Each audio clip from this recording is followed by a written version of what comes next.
Bonjour à tous, ici Elsa de la plateforme Ludipsy et aujourd'hui pour cet épisode de Jeux de rôle en bref, j'ai le plaisir de pouvoir rencontrer et discuter avec Quentin Forestier qui est auteur de jeux de rôle, notamment le jeu de rôle La Couvée et ça tombe bien, aujourd'hui il va nous présenter le jeu de rôle La Couvée. Bonjour Quentin. Bonjour Elsa. Merci beaucoup d'avoir accepté de participer à cette petite capsule jeu de rôle en bref. Justement, est-ce que tu peux commencer par nous présenter un peu le profil du jeu de rôle La Couvée? Alors La Couvée, c'est un jeu de rôle, original dans le sens où on va jouer une bestiole. On n'est pas comme dans d'autres jeux, un humain, enfin une créature bipède avec 2 bras, 2 jambes. Cette fois, on a 6 pattes, on n'a pas forcément de langage articulé complet et on est tiré d'une ruche plus grande que soi et au service d'une créature mère, donc maman, qui va nous chapeauter un petit peu et surtout on est, liés les uns aux autres par une conscience collective. OK, effectivement, un concept très intéressant, de se transposer dans une autre forme, vivante, je peux nommer ainsi. OK. Et là, j'en comprends, dans le jeu de rôle La Couvée, c'est quoi un peu la thématique ou l'esprit narratif du jeu? Alors c'est vraiment un jeu, d'exploration aventure avec un côté, je dirais pas diplomatie, mais, c'est un peu compliqué à ex enfin c'est pas compliqué à expliquer. Mmh. C'est, hem ouais, allez, je me trompe, je reprends. Donc dans La Couvée, la thématique centrale, ça va être qu'on va jouer justement sur cet esprit de ruche, que les personnages sont liés entre eux par la mécanique de jeu et par l'univers de jeu, en fait. Mmh. Les chacun est responsable et il y a une espèce de notion de, survie du groupe plutôt que de l'individu qui est, peut-être même au-delà d'un groupe classique d'aventuriers dans un jeu Donjons& et Dragons. Ouais. Et donc associé au fait que les créatures ont tout à découvrir de leur environnement, heu et des menaces par une manière de présenter l'univers qui se fera donc par les yeux des créatures, donc en utilisant un langage spécial, qui fait que le jeu est original, dans sa maîtrise et dans son gameplay. Mmh. OK. Et justement, parlant de gameplay, de mécanique de jeu, c'est quoi les fonctions justement, spécifiques? Est-ce que ça joue avec des dés? Est-ce qu'il y a des Mmh. règles spéciales? Alors, pour représenter la conscience collective, on utilise un pool de dés communs, qu'on met au centre de la table. Donc on a à peu près une vingtaine de D6, qui sont placés au centre de la table pour représenter, la conscience collective. Alors en fait, c'est une réserve de dés pour toutes les actions des joueurs pour l'intégralité de la campagne. Il y a des mécaniques de rechargement évidemment, hein, on va pas jouer avec ça. Mmh. Mais, la particularité de cette conscience collective, c'est que, dans cette, on va dire que c'est d'une marée de dés, blancs, on va dire. Mmh. Dans ces dés blancs, il va y avoir des dés de couleur, un rouge, un bleu, un vert, qui représentent l'individualité de chacun des personnages joués par le groupe, par les joueurs. Mmh. Donc on aura le joueur bleu, le joueur vert, le joueur violet.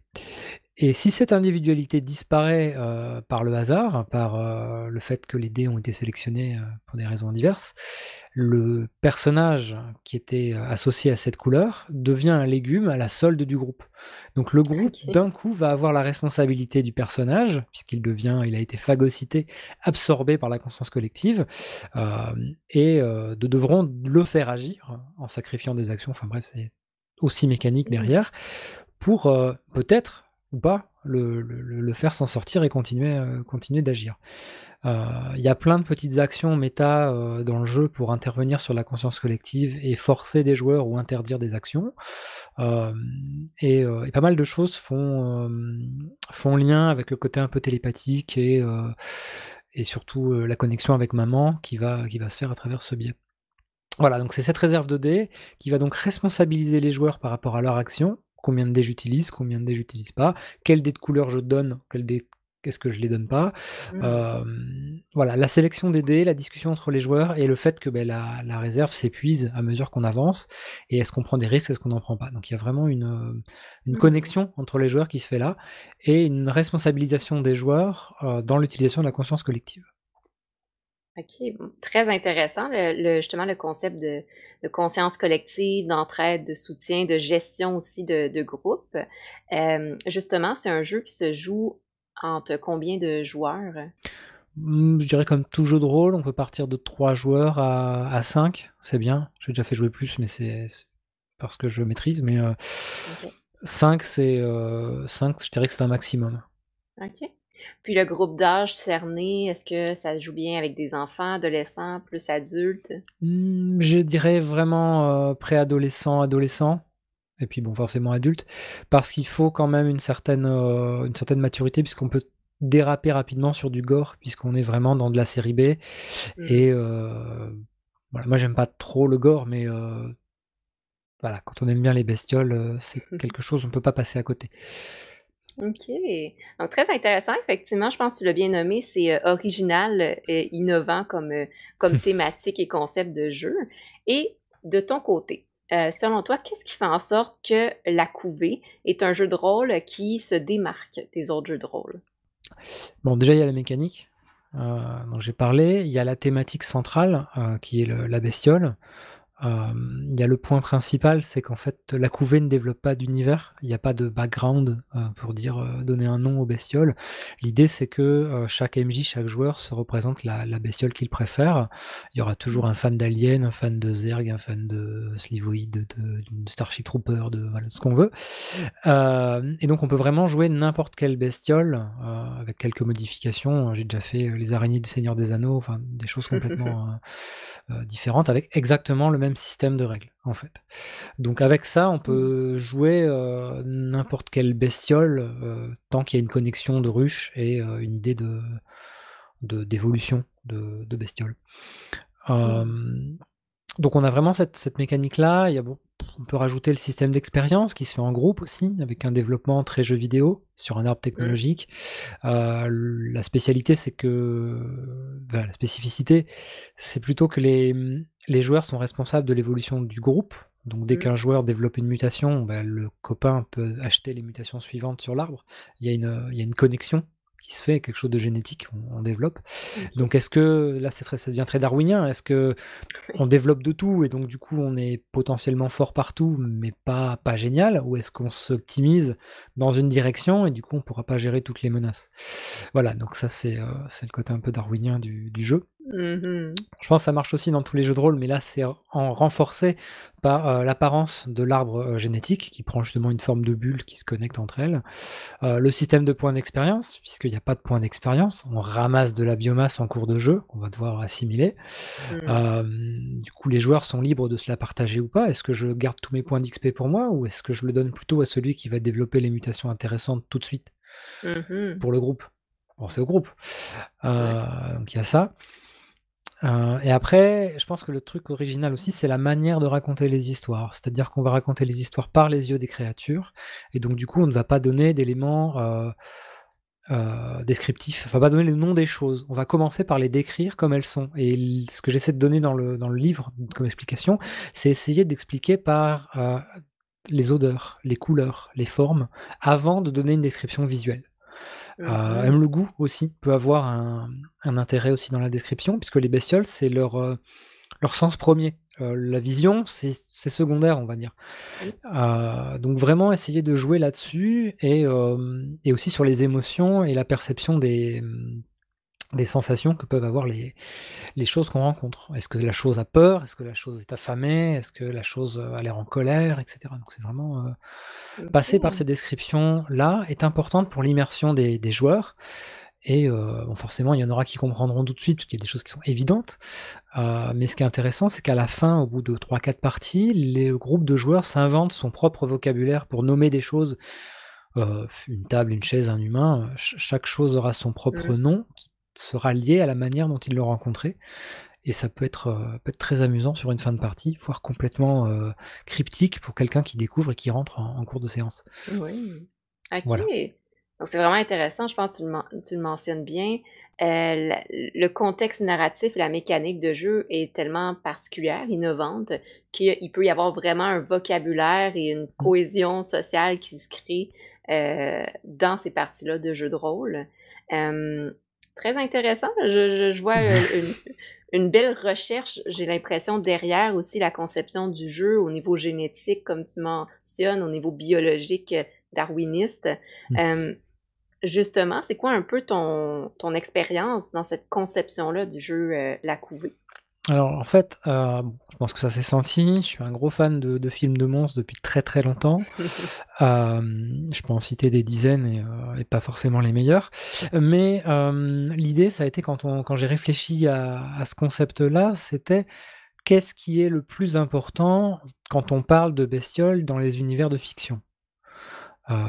Que ça soit du wargame, du jeu vidéo, que ça soit de la littérature, qu'est-ce qui est le plus intéressant? Et il y a une thématique centrale qui en ressort, c'est la conscience collective.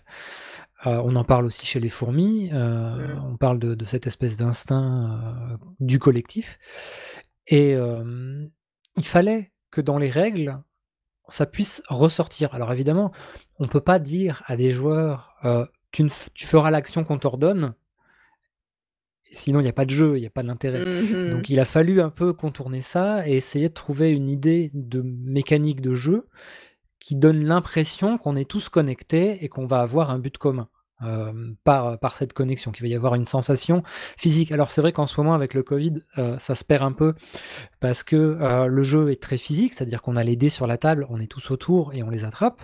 Avec Mmh. le virtuel, c'est quelque chose qui se perd un peu, mais on arrive un peu à le simuler via diverses plateformes.